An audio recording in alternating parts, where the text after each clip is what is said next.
అందరికీ నమస్కారం. నేను మీ కిరా కార్పేని. ఓ పసిబాలుడు వింత వ్యాధితో బాధపడుతున్నాడు, ప్రాణాలతో కొట్టుమిట్టాడుతున్నాడు. ఆ పిల్లాడికి పవర్ స్టార్ పవన్ కళ్యాణ్ గారంటే విపరీతమైన అభిమానం. ఎందుకంటే కేవలం సినిమాల్లో నటించడం వల్ల మాత్రమే కాదు, వ్యక్తిగతంగా కూడా పవన్ కళ్యాణ్ గారు చాలా మంది సహాయం చేస్తాడు. ఆ విలువలు తెలిసినటువంటి చాలా మంది వయసుతో సంబంధం లేకుండా ఆయన ప్రేమిస్తారు, అభిమానిస్తారు, ఆరాధిస్తారు. అలానే నిరంజన్ అనే కుర్రాడు ఓ వింత వ్యాధితో బాధపడుతూ చివరిసారిగా నాకు పవన్ కళ్యాణ్ గారిని చూడాలని ఉంది దగ్గర నుంచి అనడం, అది ఆయన సోషల్ మీడియా మాధ్యమం ద్వారా వినడం, వెంటనే అక్కడికి చేరుకోవడం, ఆ పిల్లాడి చెయ్యిని తీసుకొని ముద్దు పెట్టుకోవడం, చాలా ప్రేమగా పలకరించడం, పరామర్శించడం, శ్రీవారి కండువాని శాలువాని తనకి భుజాల వెనక భాగం నుంచి వేయడం, బొట్టు పెట్టడం, కన్నీటి పర్వంతో అవడం కూడా జరిగింది. ఆ పిల్లాడేమి వైఎస్ఆర్సీపీలో ఉండేటువంటి పెయిడ్ ఆర్టిస్ట్ కాదు. ఆ పిల్లాడేమి వైఎస్ఆర్సీపీలో ఉండే పెయిడ్ ప్రమోషన్స్, ఎమోషన్స్ ఉండే పిల్లాడు కాదు.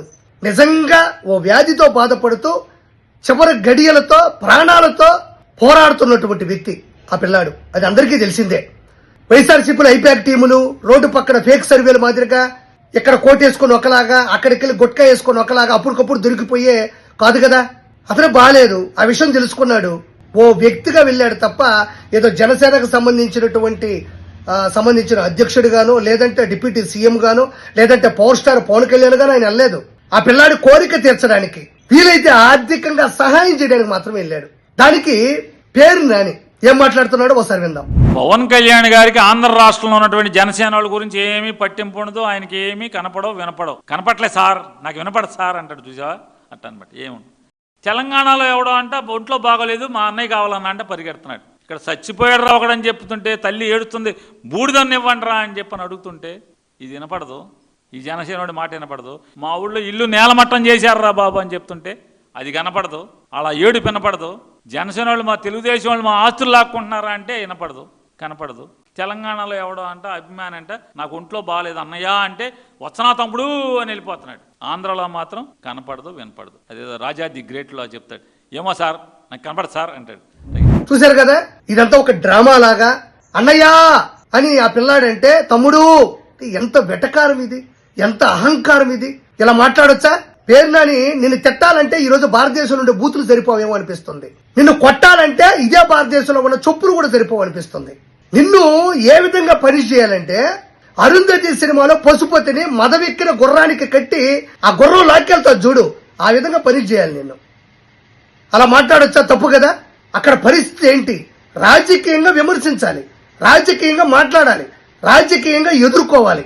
ఇలా ప్రాణాలతో చెలగాటాలు, లేదంటే ప్రాణాపాయ స్థితిలో ఉన్న వాళ్ళు ప్రాణంతో కొట్టుబిట్టాడుతున్నప్పుడు చివరి గడియలు, వాళ్ళ ఆశలు, ఆశయాలు, కోరికలు నెరవేర్చేటువంటి పరిస్థితిలో కూడా మనం ఇలాంటి దారుణమైనటువంటి మాటలు మాట్లాడుతుంటే జనాలు నిన్ను ఏం చేయాలో అర్థం కావట్లేదు.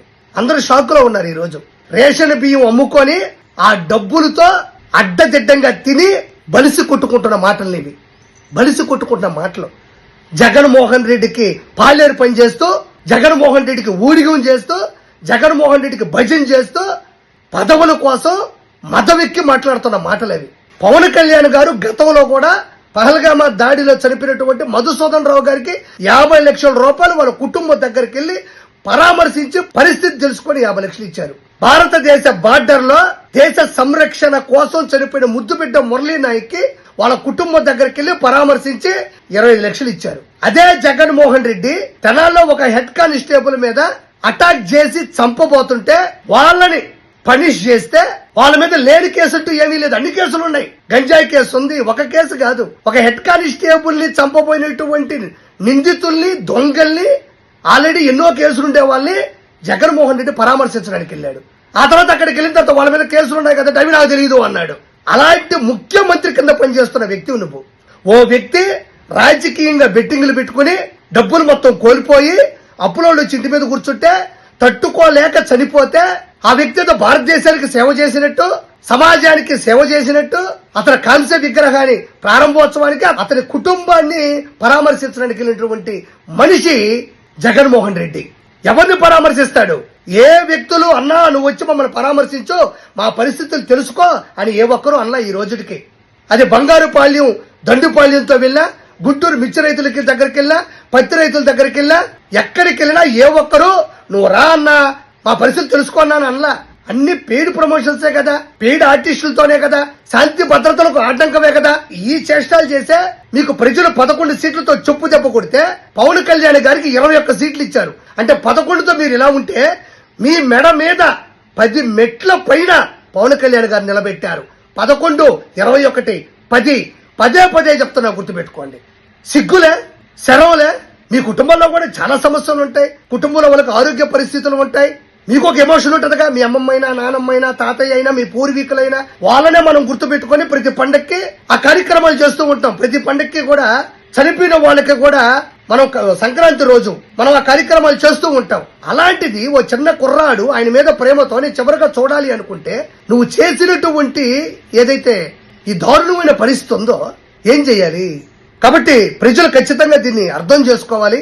పవన్ కళ్యాణ్ గారికి వాళ్ళ అభిమానులకి చెప్పగలిగింది ఒకటే, సార్ మీరు ఒక శిఖరం, మీరు ఇలాంటివి ఎన్నో చేశారు.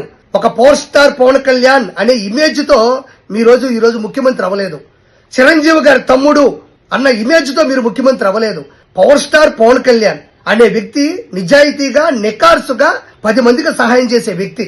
తన దగ్గర ఉండేటువంటి పూర్తి అమౌంట్ ని పేద ప్రజలకు ఇచ్చేటువంటి వ్యక్తి. ఈ రోజు ప్రత్యేకంగా ఎవరో వచ్చి మాట్లాడితేనో, ఎవరో వచ్చే ఇలాంటి దౌర్భాగ్యంగా అంటేనో పవన్ కళ్యాణ్ గారి స్థాయిని తగ్గించలేరు, ఆయన స్థానాన్ని తగ్గించలేరు, ఆయన హోదాను తగ్గించలేరు. కాబట్టి ఇలాంటి వ్యక్తులని 2029 ఎలక్షన్స్ లో చెప్పుతో కొట్టినట్టు మళ్లీ ఓడించాలని మనస్ఫూర్తి కోరుకుంటూ థ్యాంక్ యూ సో మచ్.